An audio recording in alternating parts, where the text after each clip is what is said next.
Mari lihat dulu dalam Yohanes pasal yang ke-7, saya baca ayat yang terakhir, ayat yang ke-53, lalu kemudian sambung dengan pasal yang ke-8, mulai ayat yang pertama sampai dengan ayat yang ke-11. Yohanes pasal yang ke-7, ayat yang terakhir, dan kita sambung dengan pasal 8, ayat yang pertama sampai dengan ayat yang ke-11. Judulnya saya tahu, saya pernah membacakan akan perikop ini adalah perempuan yang berzina. Ayat 53, mari kita lihat Alkitab berkata, lalu mereka pulang masing-masing ke rumahnya, tetapi Yesus pergi ke Bukit Zaitun. Ini menarik sekali, sementara yang lain bisa tidur pulang ke rumah masing-masing, Yesus tidak pulang ke rumahnya. Alkitab berkata dia ke Bukit Zaitun, dan semua kita mengerti dia ke Bukit Zaitun tentu untuk berdoa. Seorang pelayan, seorang pemimpin harus punya sikap hati seperti Tuhan. Kalau yang lain bisa tidur dengan enak, Anda jangan berkata, nah mumpung yang lain tidur, saya juga ikut tidur. Ternyata tidak. Kalau yang lain bisa pulang ke rumah dan mereka bisa tidur, Tuhan Yesus menggunakan waktu yang ada, datang ke Bapanya dan bersekutu dengan Tuhannya. Nah, perhatikan ayat yang berikutnya, ini luar biasa. Pagi-pagi benar, saya nggak tahu dia tidur jam berapa, dia bangun jam berapa, tapi Alkitab berkata pagi-pagi benar, ia berada lagi di bait Allah, dan seluruh rakyat datang kepadanya. Ia duduk dan mengajar mereka. Maka ahli-ahli Taurat dan orang-orang Farisi membawa kepadanya seorang perempuan yang kedapatan berbuat zina.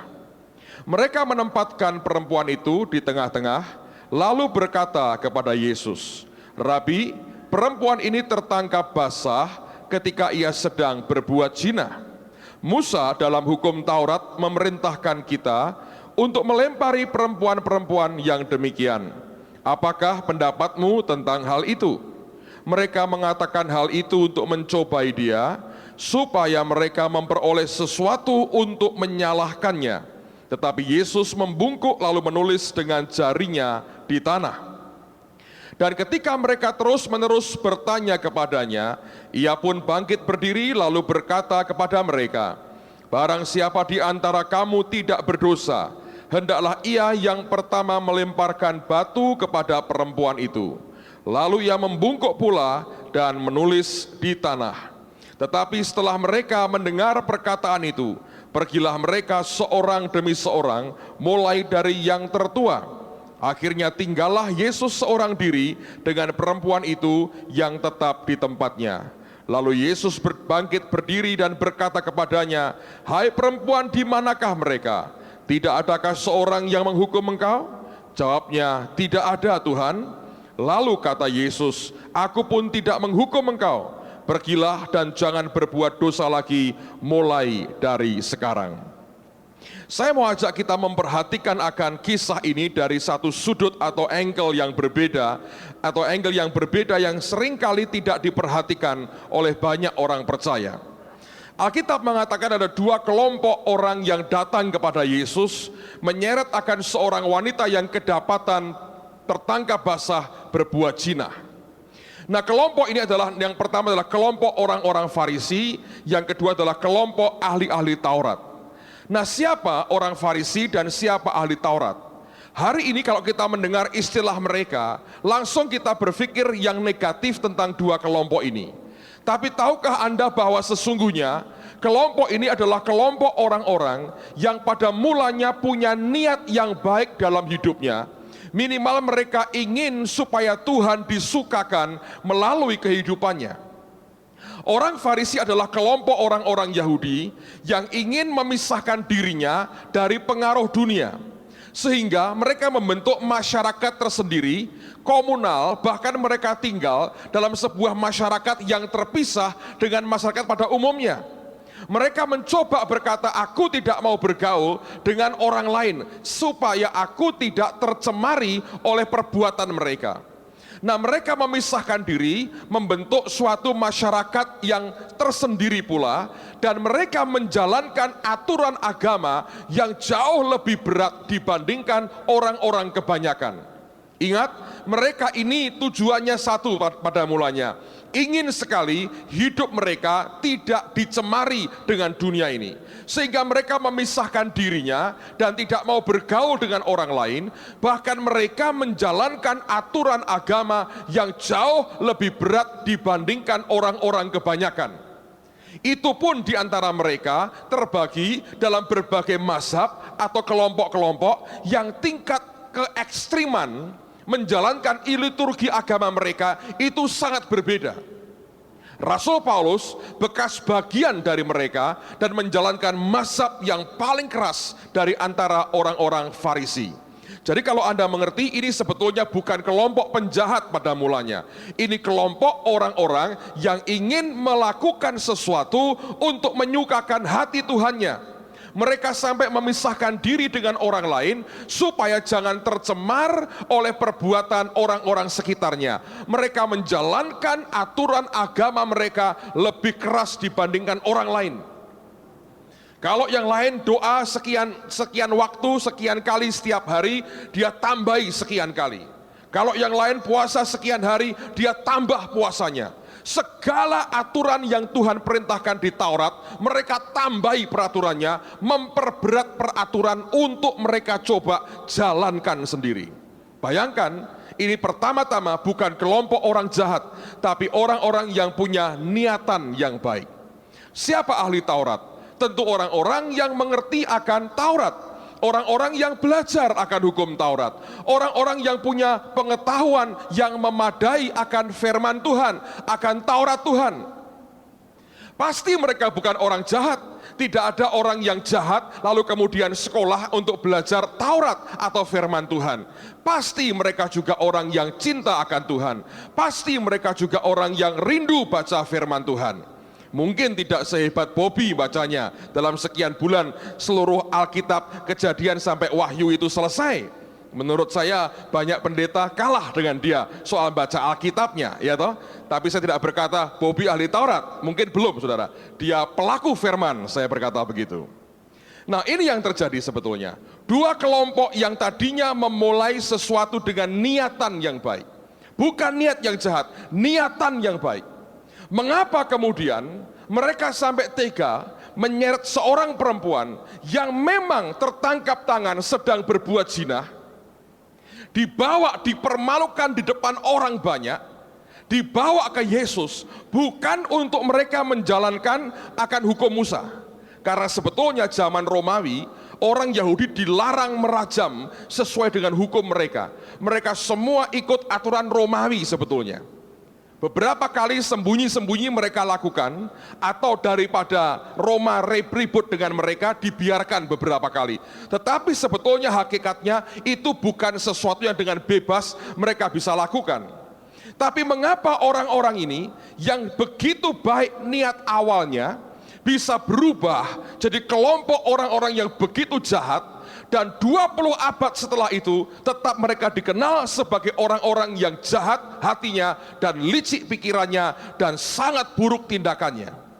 Dan mereka menyeret perempuan ini, dipermalukan di depan orang banyak, bukan tujuannya untuk mereka menegakkan hukum Musa, tapi ingin mencari kesalahan Yesus sekaligus mempermalukan Yesus di depan orang lain. Dan ujung daripada perbuatannya adalah mereka sendiri yang dipermalukan akhirnya. Bukankah akhirnya mereka yang pergi dan dimulai dari yang paling tua karena merasa makin berumur makin banyak dosanya. Nah, perhatikan baik-baik saudara. Ketika saya renungkan akan cerita ini, seperti Tuhan mengajar kepada saya sesuatu. Mengapa orang yang tadinya baik, yang punya niat baik minimal, bisa berubah jadi orang yang sangat jahat? Dan Tuhan berkata, itu karena mereka dimulai dengan apa? Adanya rasa tidak aman dalam hati mereka. Maksudnya apa, Pak? Perhatikan baik-baik. Sebelum Yesus muncul dalam pelayanannya, semua fokus perhatian masyarakat pada waktu itu ada pada mereka, ada pada dua kelompok ini. Kalau mereka ingin menjalankan ibadah agama, orang berkata, lihatlah orang Farisi. Mereka bisa beragama begitu luar biasa. Mereka menjadi panutan banyak orang. Mereka jadi sumber atau pusat perhatian dari banyak orang. Orang berkata, lihat orang Farisi, begitu saleh, begitu luar biasa menjalankan aturan agama mereka. Waktu orang mau belajar Taurat, orang berkata, datang ke ahli Taurat, dia akan mengajari kamu tentang Taurat, tentang firman Tuhan. Dengan kata lain, dua kelompok ini adalah pusat perhatian masyarakat Yahudi yang sangat religius.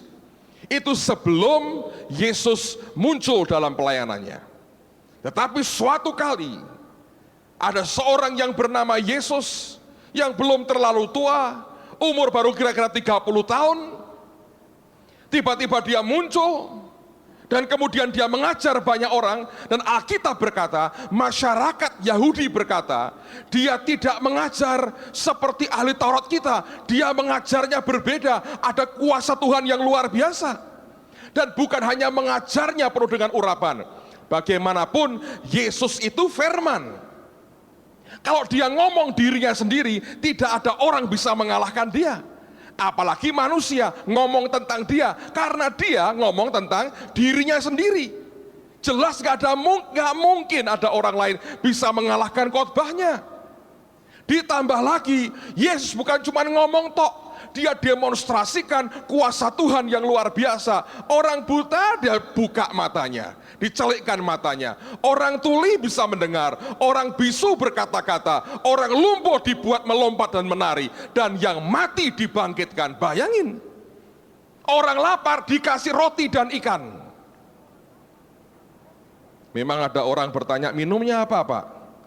Ya itu dijawab sendiri, mungkin mereka bawa. Tapi ini saya mau katakan pada saudara, begitu Tuhan Yesus muncul, seluruh perhatian orang bergeser dari para ahli Taurat dan para orang Farisi ini bergeser ke Yesus. Nah, waktu perhatian orang mulai bergeser, rasa tidak aman mereka mulai muncul. Mereka merasa mulai tersaingi, mereka merasa mulai gerah. Siapa orang ini? Tiba-tiba menghilangkan semua perhatian orang kepada kami. Ingat, orang Farisi kalau berdoa di perempatan jalan, supaya apa? Dilihat orang, karena mereka suka jadi pusat perhatian manusia lain. Nah, saya mau beritahu saudara, demi kasih Tuhan, rasa tidak aman dalam kehidupan kita, kalau dibiarkan akan berbahaya. Karena bagaimanapun dalam tingkat dan level yang berbeda, semua orang sebetulnya suka kalau diberi perhatian oleh orang lain. Manusia pada hakikatnya membutuhkan perhatian orang lain. Tidak ada manusia yang tidak ingin diperhatikan oleh orang lain. Memang ada yang sangat ingin diperhatikan orang lain, ada yang sekedar secukupnya diperhatikan. Tapi bagaimanapun manusia itu senang kalau diperhatikan.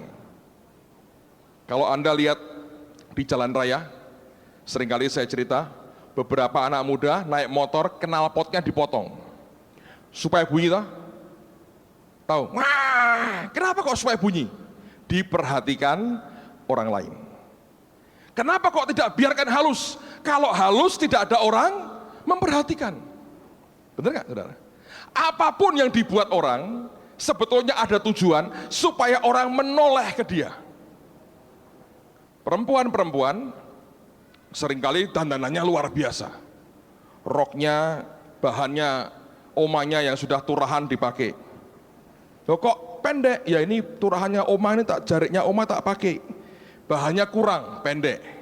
Kenapa kok begitu? Oh gini sumuk Pak, supaya silir. Enggak sebetulnya. Ada certain degree supaya orang noleh ke dia. Tetap nggak noleh, dibuka pusernya dikit, dilubangi begini. Masih nggak noleh, dikasih bukan berlian lah, bling. Kalau berlian kelarangan. Anda tahu, apapun dibuat, rambut dibuat cat, semua kan semir, oke, hijau kita, tampil beda. Untuk apa? Biar diperhatikan. Benar nggak saudara? Anda kalau suka olahraga, misalnya ya, Anda latihan di gimnasium, Anda seperti Adi Rai gitu kan, setiap hari telur 32 lagi kan, telan gitu. Kalau Anda pakai pakaian, tidak mungkin pakai pakaian yang longgar, nggak mungkin. Anda kan yang mengapa? Ketat. Was kerja-kerja ben ketok. Jalan pun lagi ini. Telur mana telur? Gitu. Untuk apa? Diperhatikan. Ada yang masih oke kok saudara, nggak apa-apa itu. Ada yang sampai keterlaluan.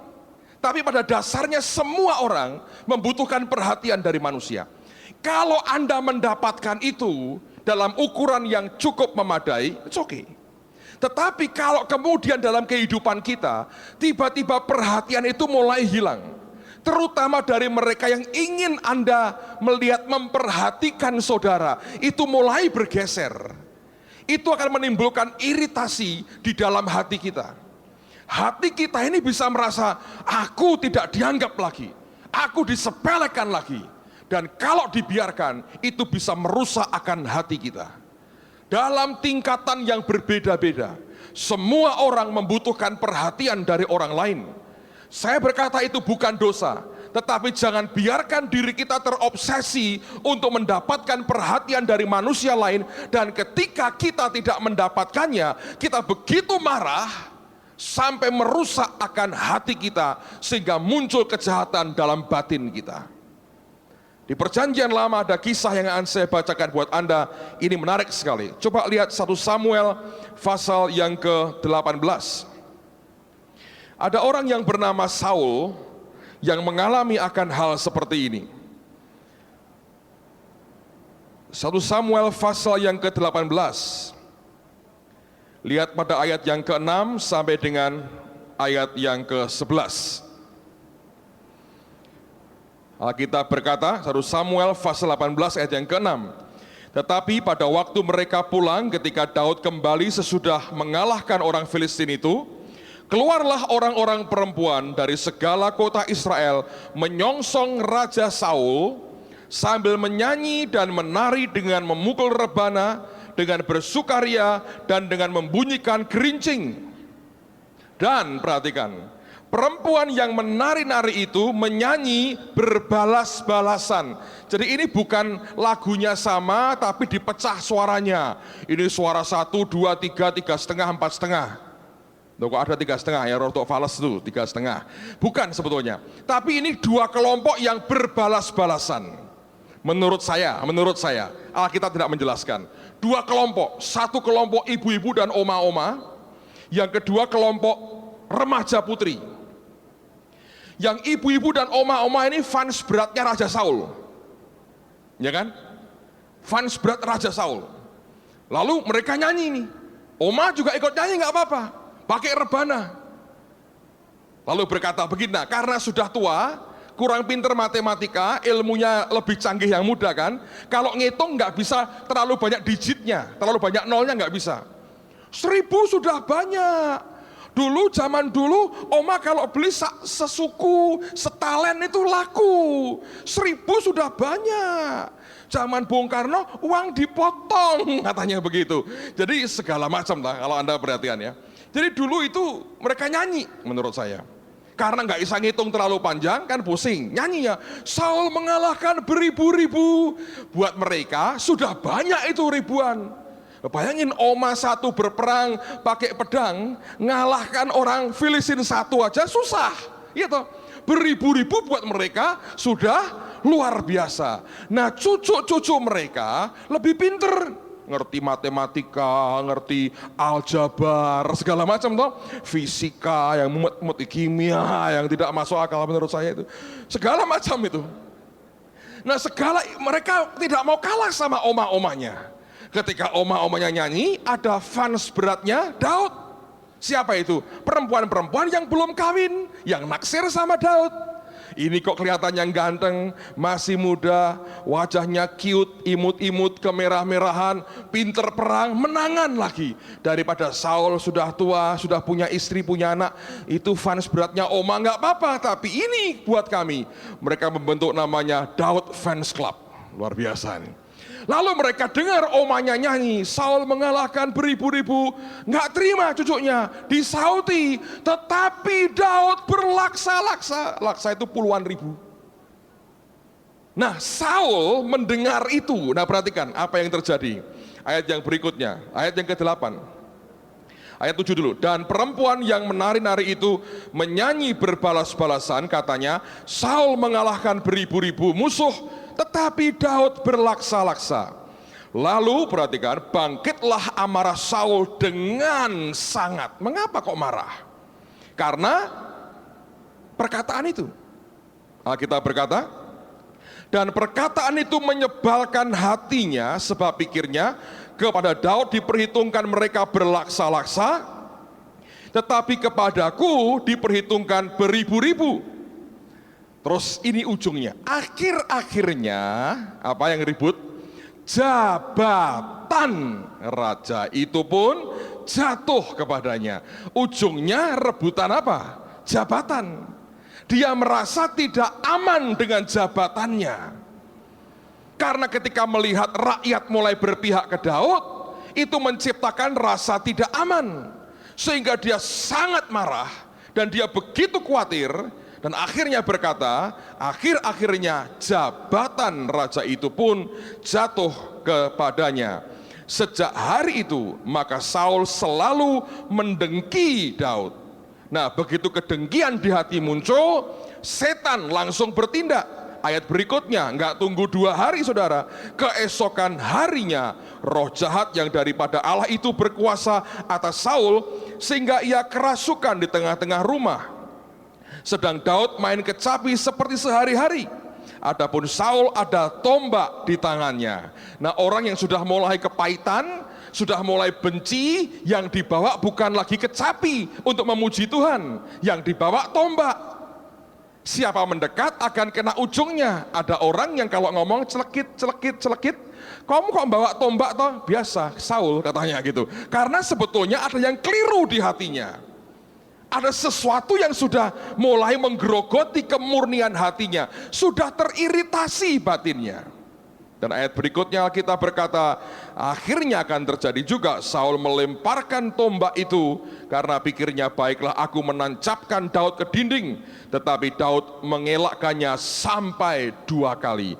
Nah, bayangkan seorang raja besar berujung seperti itu. Dimulai dari mana? Ketika dia membiarkan hatinya teriritasi, ketika dia biarkan perkataan orang itu mengontrol dirinya. Saya mau berikan peringatan buat semua anak-anak Tuhan di sini. Memang baik kita mendengar nasihat orang lain, khususnya mereka yang memberikan nasihat dengan tulus kepada kita. Tetapi opini orang itu bukan Tuhan dalam hidup kita. Opini orang bukan suara Tuhan dalam hidup kita. Banyak orang berkata suara rakyat, suara Tuhan. Saya berkata, tidak begitu kata firman Tuhan. Kalau Anda mendengar opini orang, maka Injil ini akan dikompromikan dengan suara manusia. Hidup kita pertama-tama harus berkenan di hadapan Tuhan. Jangan hidup hanya mencari popularitas di depan manusia.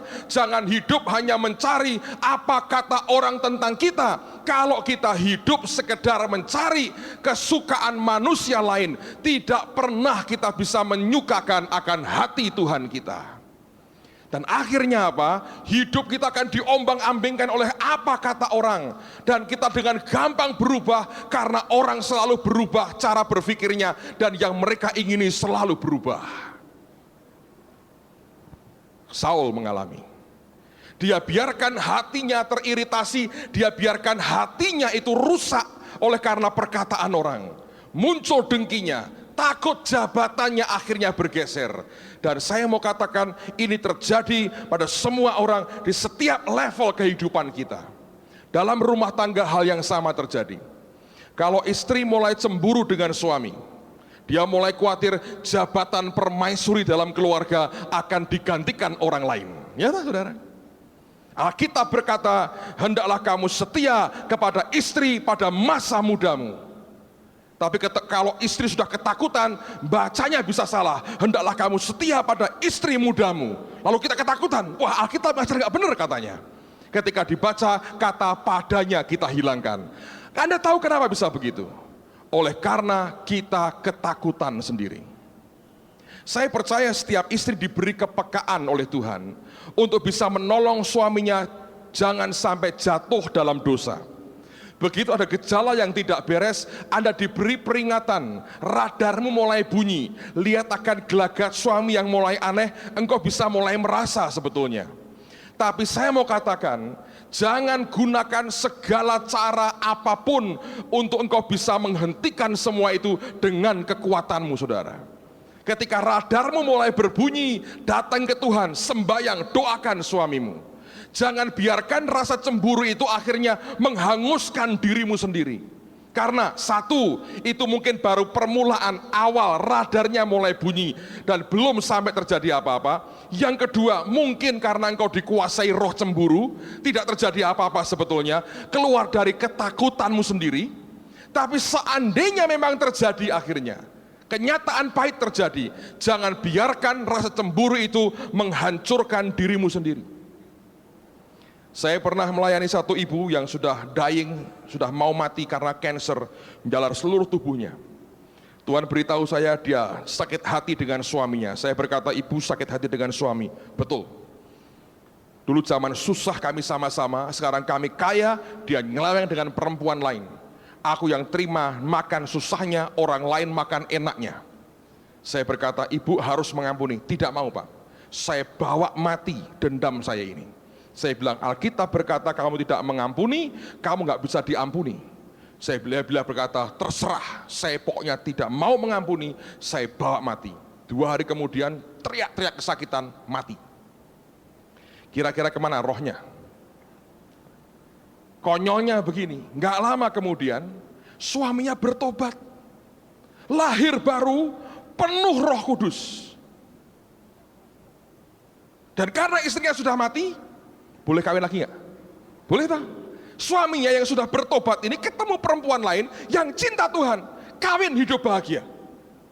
Kalau nanti mati, mereka masuk mana? Surga. Istrinya yang tadinya hanya korban, double nggak korbannya? Double. Nangkap saudara? Kalau engkau ngalami apapun, jangan biarkan itu sampai merusak yang di dalammu ini. Sebab ujungnya kamu akan rugi sendiri. Wes ben tak bayari, aku tak mati sisan.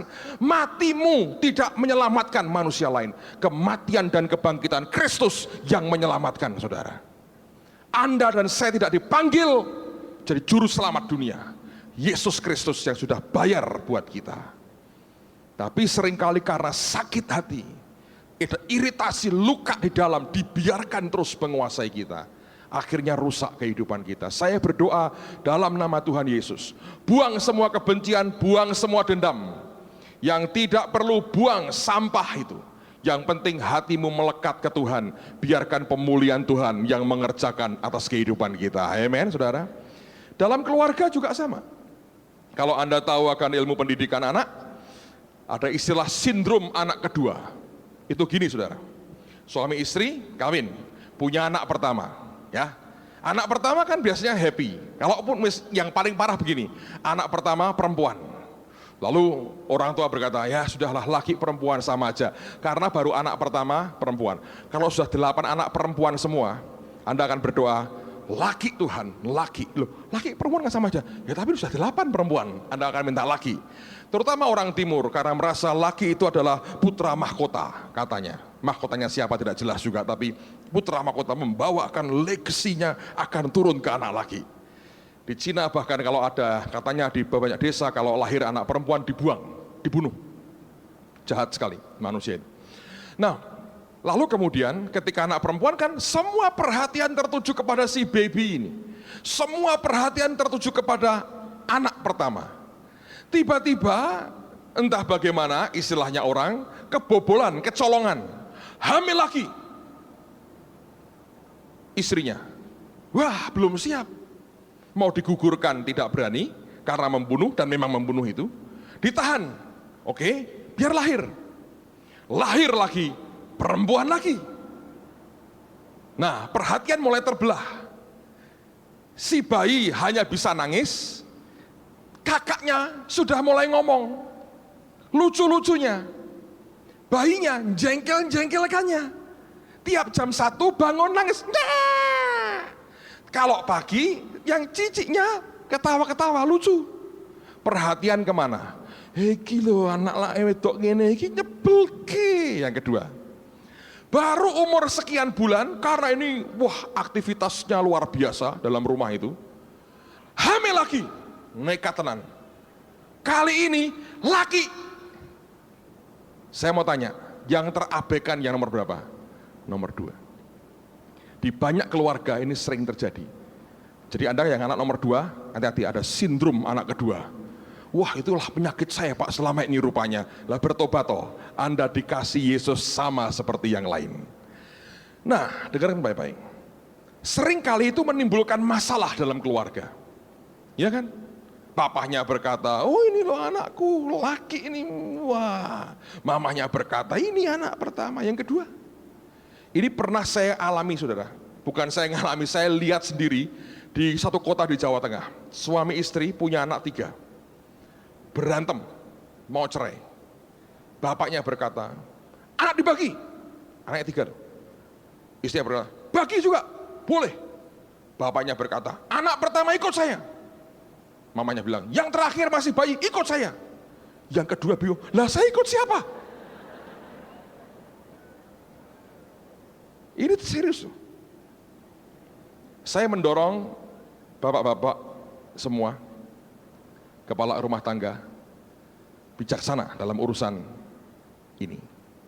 Ibu-ibu juga mesti bijaksana.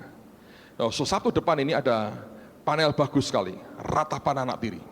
Saya minta Anda yang belum kawin datang, yang sudah kawin mau datang boleh juga. Yang punya anak mulai remaja, suruh mereka datang. Kami ingin melihat keluarga dipulihkan, anak memberi hormat dan kasih kepada orang tua. Goal daripada panel ini membawa semua anak-anak kita mengasihi, mencintai orang tuanya. Amen, lebih dan lebih lagi. Tapi ini yang terjadi kan, hal-hal seperti itu terjadi. Orang dengan gampang bisa punya rasa tidak aman dalam hidupnya. Oleh karena banyak faktor. Nah, lihat lagi akan faktor yang lain.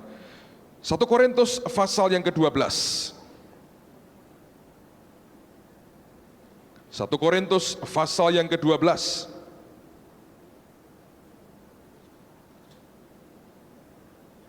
Lihat pada ayat yang ke-18 mulai. Ini firman yang ngomong saudara. Mari kita lihat bagian per bagian dengan lebih pelan supaya Anda bisa nangkap apa yang Tuhan mau. 1 Korintus 12 ayat 18, tetapi Allah telah memberikan kepada anggota masing-masing secara khusus suatu tempat pada tubuh seperti yang dikehendakinya. Perhatikan bahwa semua kita secara pribadi adalah anggota tubuh Kristus. Tempat Anda, fungsi kita masing-masing unik dan tidak bisa digantikan oleh orang lain. Teruskan. Andai kata semuanya adalah satu anggota, di manakah tubuh? Memang ada banyak anggota, tetapi hanya satu tubuh. Jadi mata tidak dapat berkata kepada tangan, aku tidak membutuhkan engkau. Dan kepala tidak dapat berkata kepada kaki, aku tidak membutuhkan engkau. Malahan justru anggota-anggota tubuh yang nampaknya paling lemah, yang paling dibutuhkan. Lalu perhatikan ayat yang berikut ini. Dan kepada anggota-anggota tubuh yang menurut pemandangan kita kurang terhormat, kita berikan penghormatan khusus. Berarti dulu saudaraku, kenyataan dalam manusia ini, dalam hidup ini, orang itu menilai orang satu dengan yang lain, tingkat kehormatannya berbeda. Betul nggak? Kenyataan. Tidak usah kita munafik, orang itu saling nilai orang lain, tingkat kehormatannya itu berbeda. Dengan berbagai aspek dan cara ngukur yang berbeda-beda. Mungkin dilihat dari uangnya, dari jabatannya, dari pengaruhnya, dari inteleknya, dari apapun. Manusia mengukur orang satu dengan yang lain itu berbeda. Sekali lagi, ada yang berkata ini terhormat, ini sangat terhormat, ini cukup terhormat, yang ini agak terhormat, yang ini sama sekali tidak terhormat. Bagaimanapun, Anda suka tidak suka, itulah manusia. Tapi bukan Tuhan itu saudara. Nangkap ya? Tapi karena kita hidup dalam masyarakat, yang harus kita waspadai, jangan sampai hidup kita dipengaruhi oleh pandangan orang seperti itu, walaupun itu ada di tengah-tengah kita. Itu akan merusak hati kita, karena Anda akan dengan gampang tersinggung sebetulnya. Iya kan? Kalau kita ngurusi hal-hal begitu terlalu banyak, maka hati kita akan teriritasi. Ini akan luka ini lama-lama. Oleh karena orang menganggap remeh kita, atau kita dianggap remeh oleh orang. Yang lebih celaka lagi, kalau sampai kita menilai diri kita sebagai orang yang kurang terhormat. Karena kita rendah diri, kita minder sebetulnya. Karena merasa mungkin kurang berpendidikan, atau merasa bahwa sekolah nggak tinggi, atau merasa bahwa nggak punya uang, atau merasa nggak punya pangkat yang tinggi. Lalu kita merasa, aku nggak punya apa-apa, aku bukan bagian dari siapa-siapa, karena aku begini, aku terlalu rendah. Saya berkata salah. Sepertinya kita mengabaikan pengorbanan Tuhan atas kehidupan kita. Nah, makin kita anggap diri kita rendah, kita akan sungguh-sungguh jadi rendah. Alkitab berkata, sebagaimana orang memperhitungkan akan dirinya sendiri, demikianlah ia, kata firman Tuhan. Jadi kalau kita nih ngikuti pandangan orang lain, saudara akan jadi orang yang sangat sombong. Kalau engkau dianggap orang terhormat, semuanya didahulukan, diberi kepentingannya, apapun yang dimau diberikan dulu dan sebagainya. Atau Anda akan merasa orang yang sangat rendah diri, dan akhirnya engkau akan luka oleh karena apa yang orang lain katakan tentang dirimu. Tapi Alkitab dengan jujur berkata, ada yang menurut pemandangan kita kurang terhormat memang. Dan Alkitab berkata, kita berikan penghormatan khusus. Kenapa? Karena orang dalam level yang berbeda-beda butuh dihormati. Kalau sudah terhormat, dia nggak perlu dihormati khusus, karena sudah dihormati banyak orang. Tapi yang merasa kurang terhormat, seringkali kita membutuhkan penghormatan khusus. Oke, teruskan lagi. Dan terhadap anggota-anggota kita yang tidak elok, tidak elok itu kan lawan katanya dari elok, gitu. Kalau mau ngomong elek, gitu rasanya kok kurang pantas. Paulus sopan, yang tidak elok, kita berikan perhatian khusus. Banyak orang itu tidak punya percaya diri oleh karena penampilan. Sekarang banyak orang jual krim pemutih karena merasa aku ini hitam. Aku ini kok ireng elek ya. Putihkan, di TV kan seringkali kan wajah dalam 3 minggu berubah. Nah, itu kalau keliru malah kayak belontang-belontang, kayak panunan seluruh tuh. Gue kok panunan? Oh enggak, ini pakai alat ini. Lah kok belum ya ini memang belum tuntas. Made in China ternyata. Oh jadi belontang-belontang enggak ada jaminannya. Seorang berusaha sebetulnya untuk tampil lebih baik. Rambutnya di istilahnya apa? Rebonding. Oh. Kalau nggak punya uang, ada lagi pakai shampoo ini seperti di rebonding. Di rebonding apa ya? Aku nggak ngerti. Pokoknya saya ikuti aja nih, tidak pernah merebonding, saudara. So orang terjebak begitu. Tadi kita habis pagi makan soto, ada poster. Anda ingin menurunkan berat badan 5-30 kilo, wah mati turun 30 kilo. Hubungi nomor sekian. Mungkin sedot lemak, saudara. Saya nggak tahu, mungkin kerjasama dengan dinas pertambangan. Lemak Anda dikeluarkan dan dijual untuk menggantikan bahan bakar minyak yang makin mahal. Seorang berbuat apapun. Saya baru lihat di TV kemarin ada satu orang lagi mati di Solo, suntik silikon, memperbesar itunya, suntik gitu, meledos, mati malah, mati. Saya bilang, my goodness, why? Karena mau diperhatikan orang, ya kan, betul nggak? Dan ini lagi gencar, ayo begini, kabeh digedekno, irung digedekno, itu semua digedekno semua. Ambok cintamu ke Tuhan digedeki, saudara. Tidak usah yang lain-lain. Nikmatilah apa yang sudah Tuhan ciptakan buat saudara. Yang penting sehat. Benar nggak? Tapi kita kan merasa kurang elok saya ini. Ada orang itu kalau dilihatin sama orang jalannya itu langsung kayak orang belingsatan. Kenapa ya? Saya kenapa ya? Begini, bingung. Anda itu unik. Engkau mati, dunia berkabung. Spesies seperti yang Anda miliki punah. Percayalah, indah di mata Tuhan itu luar biasa. Ya kan? Tapi manusia kan begitu. Satu manusia itu kadang-kadang orang rohani pun yang gampang kepengaruh dengan berbagai alasan. Satu hari saya lihat teman saya tanya sama beberapa orang, anak-anak laki-laki muda-muda tanya, kamu milih ya, dapat istri cantik hatinya jahat banget, atau istrinya elek hatinya baik banget? Semua bilang istri cantik hati jahat. Itu tidak tahu resikonya loh. Begitu malam pertama diracun, you mati loh saudara. Jahat kok.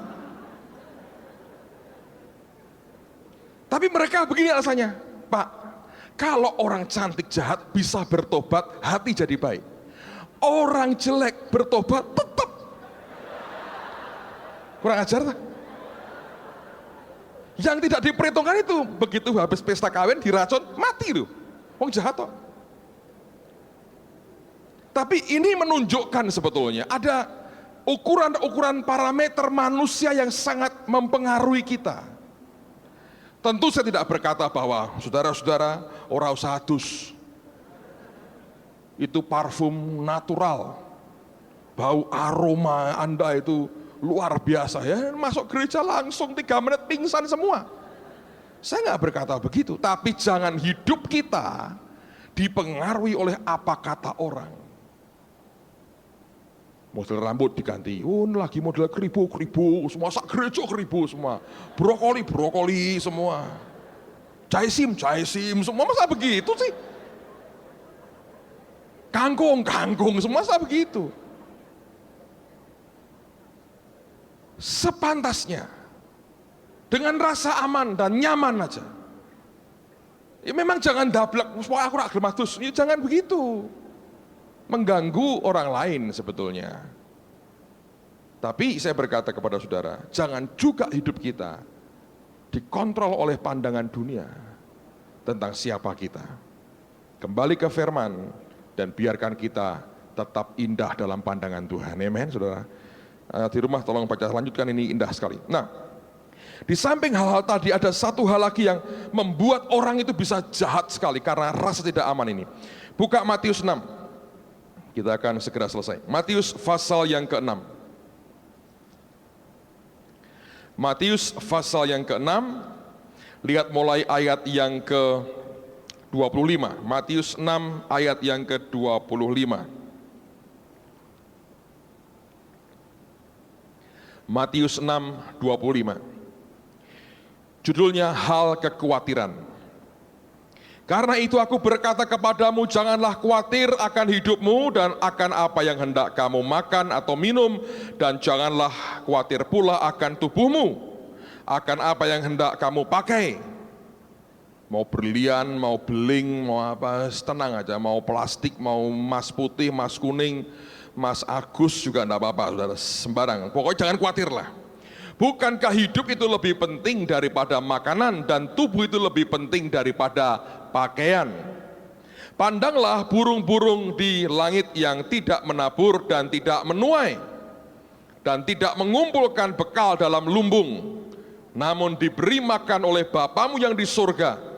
Bukankah kamu jauh melebihi burung-burung itu? Ada orang berkata, "No, Pak, nggak perlu nabur saya." Nggak apa-apa, tapi tidak punya lumbung, rekening bankmu nol terus, setiap pagi bangun bangkrut kayak burung. Burung itu kalau pagi bangun kan bangkrut.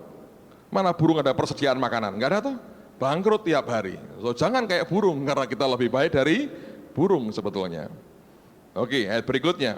Siapakah di antara kamu yang karena kekhawatirannya dapat menambahkan sehasta saja pada jalan hidupnya? Dan mengapa kamu khawatir akan pakaian? Perhatikanlah bunga bakung di ladang yang tumbuh tanpa bekerja dan tanpa memintal. Namun aku berkata kepadamu, Salomo dalam segala kemegahannya pun tidak berpakaian seindah salah satu dari bunga itu. Jadi jika demikian Allah mendandani rumput di ladang yang hari ini ada dan besok dibuang ke dalam api, tidakkah ia akan terlebih lagi mendandani kamu, hai orang yang kurang percaya?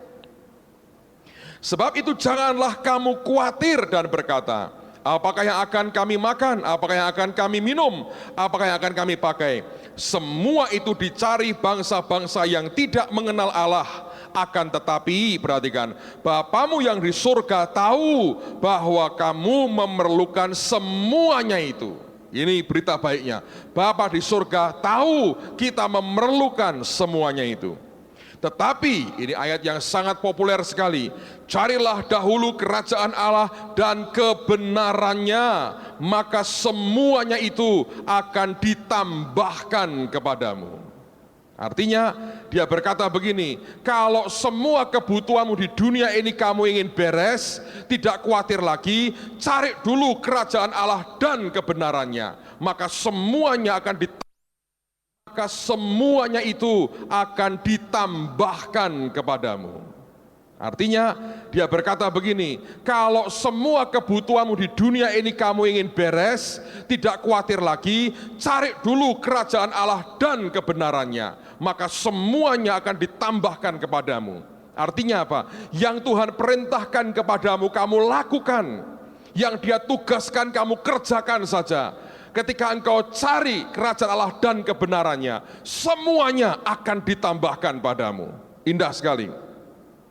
Sebab itu janganlah kamu khawatir akan hari besok. Diulang lagi, jangan khawatir, karena hari besok mempunyai kesusahannya sendiri. Kesusahan sehari cukuplah untuk sehari. 2 kali minimal dia berkata, jangan khawatir. Dia ulang 2 kali. Dia mau berkata, gak usah khawatir. Bapakmu ngerti kamu butuh semuanya itu. Gampang, urusan sehari-hari di dunia ini bukan hal yang sulit. Mau tidak? Cari dulu kerajaan Allah dan kebenarannya. Yang Dia perintahkan apa, yang engkau didorong Tuhan apa, kerjakan. Nanti semuanya Tuhan beresi. Kesaksian Bobby hari ini saya harap memberkati saudara. Dia lakukan aja yang Tuhan perintahkan. Taburin lampu. Itu tendernya 9 digit itu nolnya saudara. Nolnya 9 tadi yang dia cerita itu sebetulnya. Dari belasan juta dapat 09. Lumayan kan saudara? Dan tambah lagi sekian ribu dolar yang tidak pernah dia duga sebelumnya.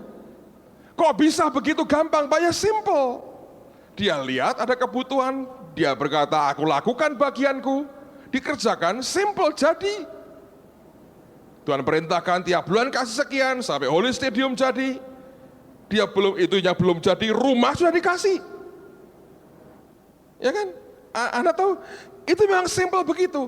Persoalannya kita nggak mau ikuti yang simple dari Tuhan. Ini itu ruwet terus ini, di pikiran ini ruwet terus. Minta tanda, minta ini, terus seperti itu. Rusak saudara. Saya ceritanya. Saya nggak ingin cerita, tapi saya cerita baik supaya saudara mengerti. 2 minggu lalu saya ke Holy Stadium sana, saya sering ke sana. Saya masuk ke dalam, saya naik ke bagian tribun yang waktu itu sedang pembesian dan itu belum dicor, sebagian sudah mulai dicor sekarang. Saya naik ke atas bagian dari tribun yang mulai naik. Tuhan ngomong sama saya begini, kamu mau cepat ya cepat, mau lambat ya lambat.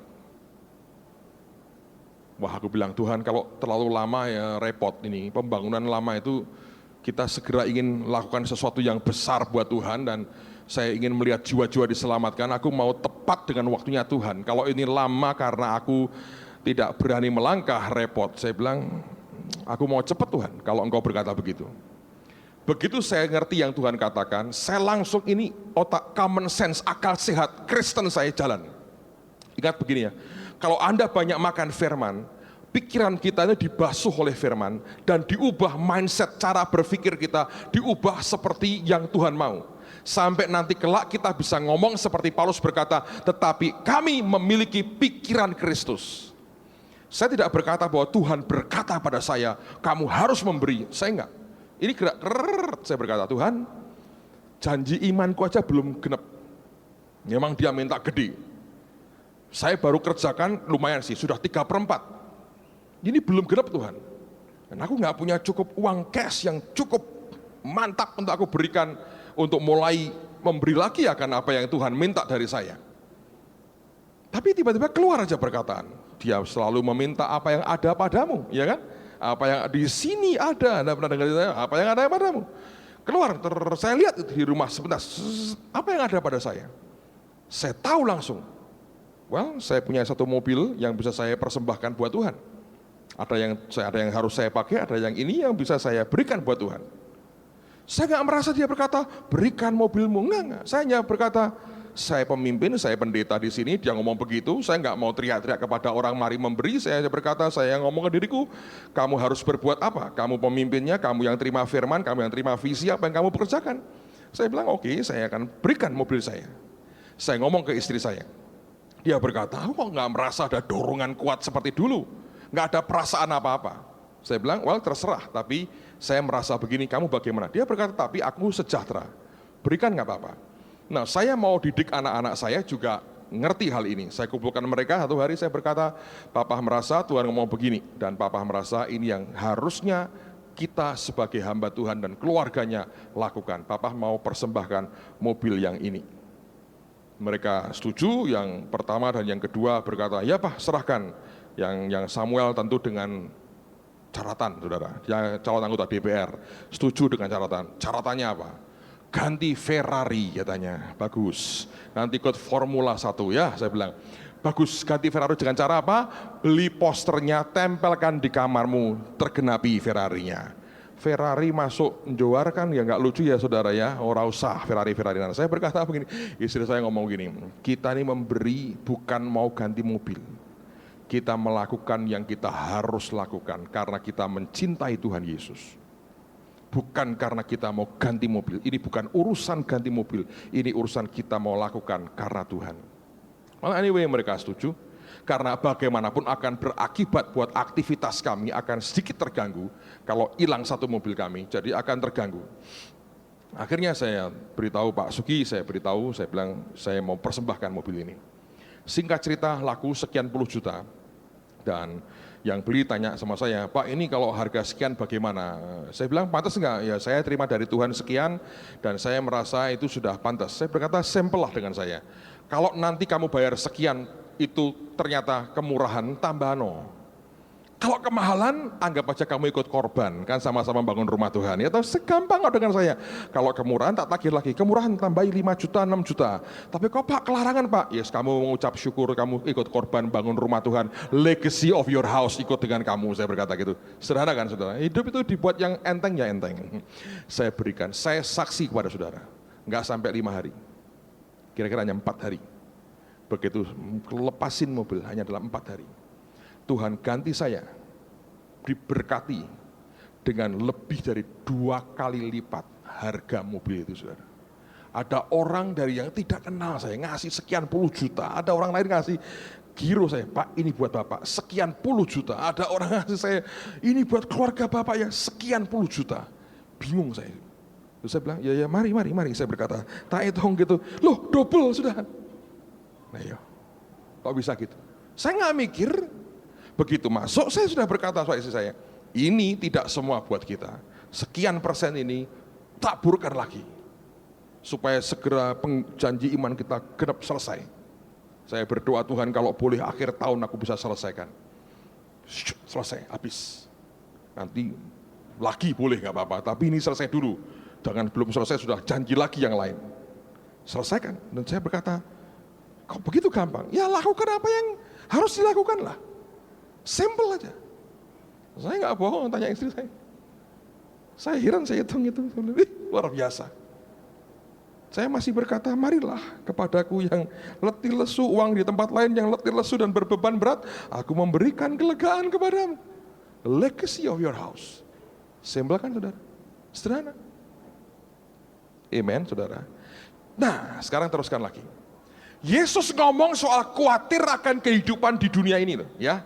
Di Dia berkata, jangan khawatir, jangan khawatir, jangan khawatir. Kepada orang yang khawatir itu kemudian di pasal 7 ayat yang pertama, dia ngomong, diteruskan ngomongannya. Ini bukan tempat yang terpisah loh. Dia masih nyambung, dia berkata gini, jangan kamu menghakimi. Aneh ini. Supaya kamu tidak dihakimi. Loh kok ada terusannya jangan menghakimi? Karena ini yang terjadi. Orang yang merasa terus khawatir dalam kehidupan sehari-harinya di dunia ini, dan membiarkan kekhawatiran menguasai dia, dan tidak mau lepas dari semuanya itu, saudara akan teriritasi hatimu. Lalu engkau akan jadi orang yang gampang menghakimi orang lain. Lihat orang lain diberkati, Anda akan marah. Lihat orang lain lebih senang hidupnya, Anda akan marah, Anda akan sebel, Anda akan berkata, aku gak mau dengar itu. Karena itu Tuhan berkata, kalau kamu terus khawatir dengan yang kamu makan, yang kamu minum, yang kamu pakai, dengan rumahmu, dengan hidup sehari-harimu ini kamu khawatir, dia berkata, nanti kelak kamu jadi orang yang gampang menghakimi orang lain. Karena itu tidak kebetulan, dia nyambung perkataannya, jangan kamu menghakimi, supaya kamu tidak dihakimi. Habiskan ayat ini. Karena dengan penghakiman yang kamu pakai untuk menghakimi, kamu akan dihakimi, dan ukuran yang kamu pakai untuk mengukur akan diukurkan kepadamu.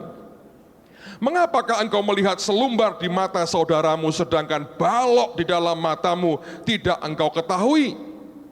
Bagaimanakah engkau dapat berkata kepada saudaramu, biarlah aku mengeluarkan selumbar itu dari matamu, padahal ada balok dalam matamu?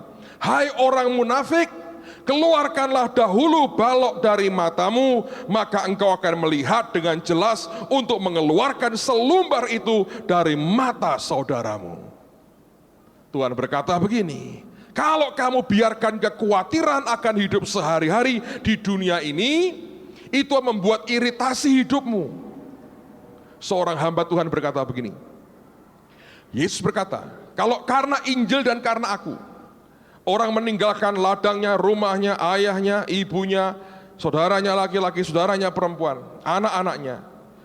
Sekarang di dunia ini, sekarang ini, dia akan terima 100 kali ganda, ini, dan disertai dengan penganiayaan. Mengapa berkat yang begitu besar itu disertai aniaya? Karena saya beritahu saudara, orang yang diberkati tidak selalu orang akan happy dengan saudara. Mereka yang belum bisa menikmati seperti Anda nikmati, akan jatuh terjebak dalam roh menghakimi. Dan itu Tuhan peringatkan buat kita. Jadi kalau kekhawatiran itu tidak engkau selesaikan dalam hidup saudara, akan mengiritasi kehidupan kita. Tahun 98, Anda mengerti kerusuhan di Jakarta dan di Solo.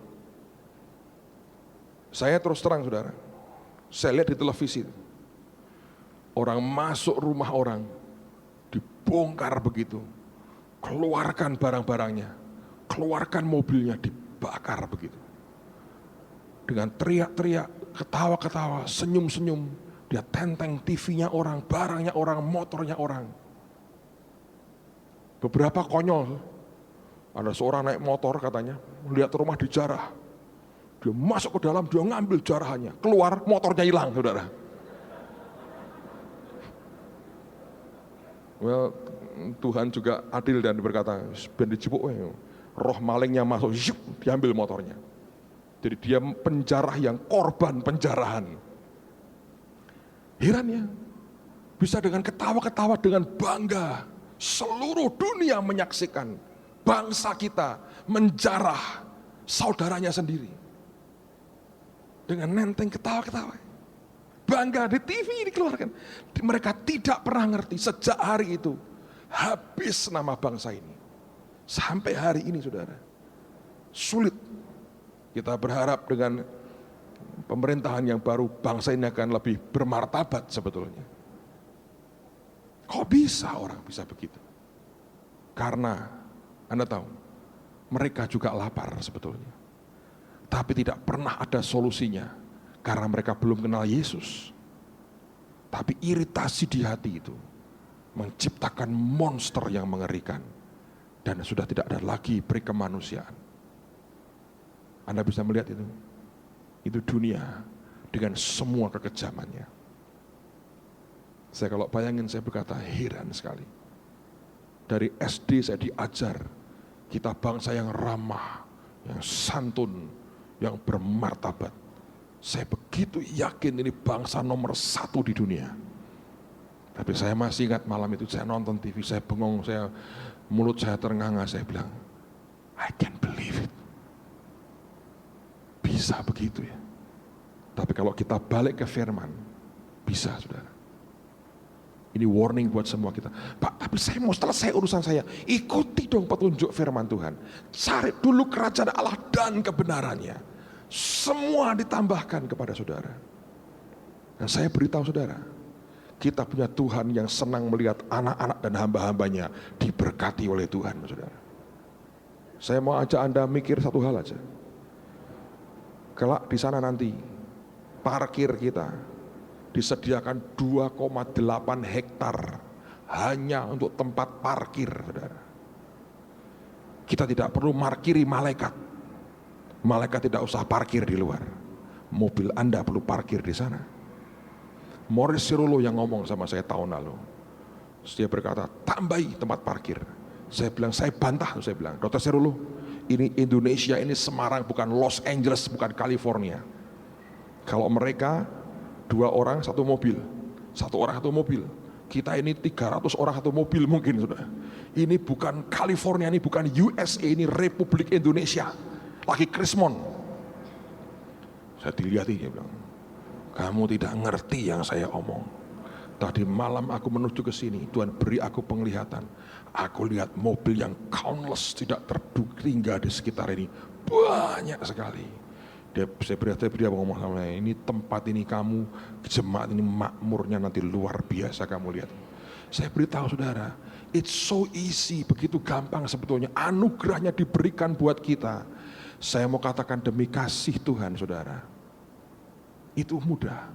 Cari dulu kerajaan Allah dan kebenarannya, semua ditambahkan. Bukan cari kepentingan kita, cari kepentingan kerajaan surga. Saya ceritakan pada saudara apa adanya. So simple, alasan buat percepatan. Tapi kalau kita nggak mau selesai itu, Anda biarkan kekurangan menggerogoti hatimu. Lama-lama yang keluar malah penghakiman dan rusaklah hati kita. Saya berdoa biar dijauhkan Tuhan dari hati kita semuanya itu. Amen, saudara. Mari berdiri sama-sama. Haleluya.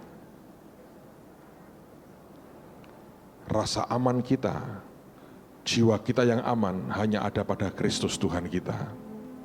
Naikkan pujian ini biar kita di saat badai bergelora, kita dibawa Tuhan naik terbang. Tuhan, biar Engkau melingkupi kami dengan kasih, dengan kuasa Tuhan. Dan lihat akan kuasanya dalam keheningan akan dinyatakan buat kita. Mari angkat tangan sama-sama di hadapan Tuhan.